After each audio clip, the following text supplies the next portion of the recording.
வணக்கம் நண்பர்களே. இன்று நாம் காணவிருக்கும் பதிவு இன்று அனைவராலும் பேசுபொருளாக மாறிய அமோனியா கேஸ் பற்றியது.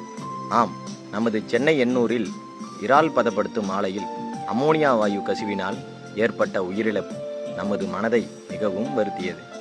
அதனால் இந்த அமோனியா வாயு பற்றி சில விஷயங்கள் நாம் அனைவரும் தெரிந்து கொள்ளலாம் என்ற நல்ல நோக்கத்துடன் இந்த பதிவினை பதிவிடுகிறேன். இதனை பற்றி முழுமையாக தெரிந்து கொள்வதற்கு நமது சேனலை சப்ஸ்கிரைப் பண்ணிக்கோங்க நண்பர்களே. அமோனியா வாயுவானது ஒரு நிறமற்ற கடுமையான மனம் கொண்ட வாயு.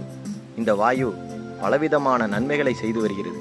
இதனை கையாளும் முறையில் ஏதேனும் தவறுகள் செய்தால் நமக்கு யமனாகவும் மாறக்கூடியது.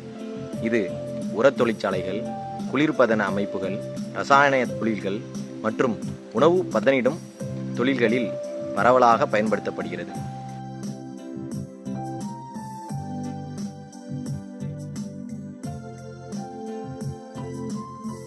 இதனை பயன்படுத்தும் இடங்களில் நிச்சயமாக நாம் சில விஷயங்களை கடைபிடிக்க வேண்டும்.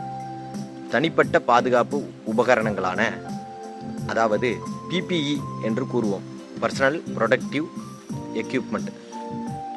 இந்த பர்சனல் ப்ரொடக்டிவ் எக்யூப்மெண்ட்டுகளை கண்டிப்பாக பயன்படுத்த வேண்டும்.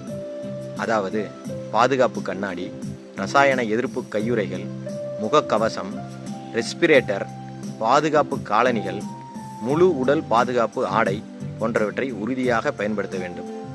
இந்த அமோனியா வாயுனை சேமித்து வைக்கும் இடங்கள் குளிர்ச்சியாகவும் காற்றோட்டமானதாகவும் நிச்சயம் இருக்க வேண்டும்.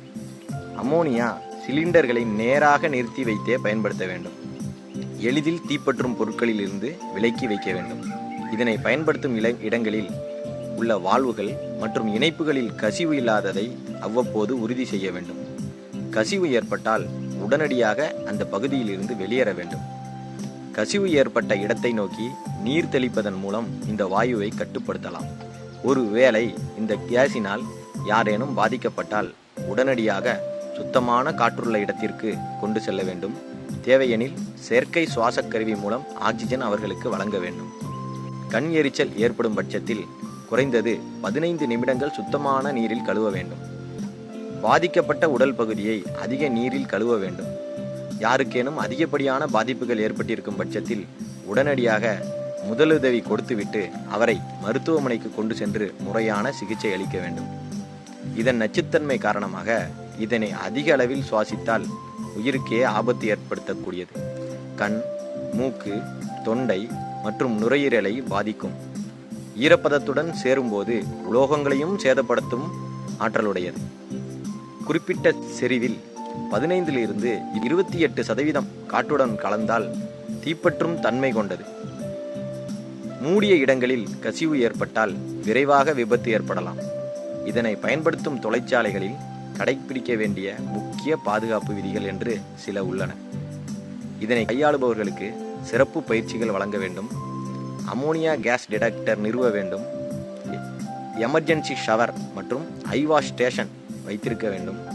SCBA செல்ஃப் கண்டைன்ட் பிரீத்திங் அப்பரட்டஸ் என்று கூறுவார்கள், அதை எப்பொழுதும் தயாராக இருக்க வேண்டும். சேஃப்டி ட்ரில்களை அவ்வப்போது முறையாக நடத்தி ஊழியர்களுக்கு தகுந்த சேஃப்டி நினைவூட்டல் வேண்டும். அமோனியா பைப்லைன் மற்றும் வால்வுகளை காலந்தோறும் பரிசோதிக்க வேண்டும். அமோனியா காற்றை விட இலகுவானது. கசிவு ஏற்பட்டால் மேல் நோக்கி பரவும் வல்லமையுடையது. 25 ppmக்கு மேல் நீண்ட நேரம் வெளிப்படுவது உடல் பாதிப்பை ஏற்படுத்தக்கூடும். இப்பொழுது அமோனியாவின் நன்மைகளையும் நாம் பார்ப்போம். சிறந்த குளிர்பதன ஊடகமாக செயல்படுகிறது இந்த அமோனியா. இது ரெஃப்ரிஜரேஷன் சிஸ்டமில் குறைந்த அளவில் அதிக குளிர்ச்சி தரக்கூடியது. சுற்றுச்சூழலுக்கு அதிகப்படியான பாதிப்புகளை ஏற்படுத்தாத ஒரே வாயு. இதனை கையாளுவதற்கு குறைந்த செலவு செய்தால் போதும். பல செயற்கை ரெஃப்ரிஜரேட்டரை விட மிகவும் மலிவானது. எளிதில் கசிவு கண்டறிய முடியும். ஏனென்றால் கடுமையான மனம் காரணமாக சிறிய கசிவுகளையும் உடனே அறியலாம்.